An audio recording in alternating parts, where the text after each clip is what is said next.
Hello guys, ito yung resulta ng mga itinuturo ko dito sa ating channel. So yan din kasi yung ginagawa ko dito sa aming incubator.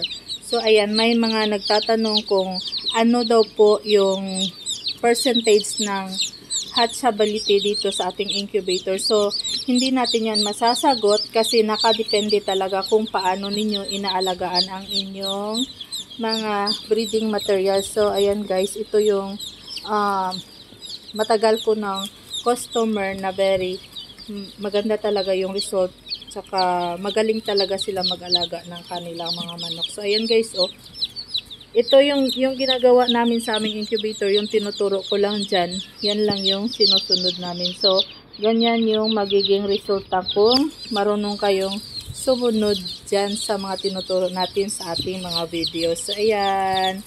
Tsaka yung ating incubator ay manual at tsaka tayo lang yung gumagawa. So, ayan guys. Manual incubator yung gamit. Ganito yung hatchability niya.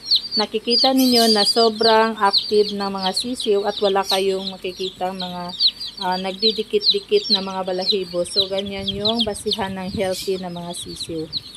Yun lang guys, bye! Update lang sa ating YouTube channel.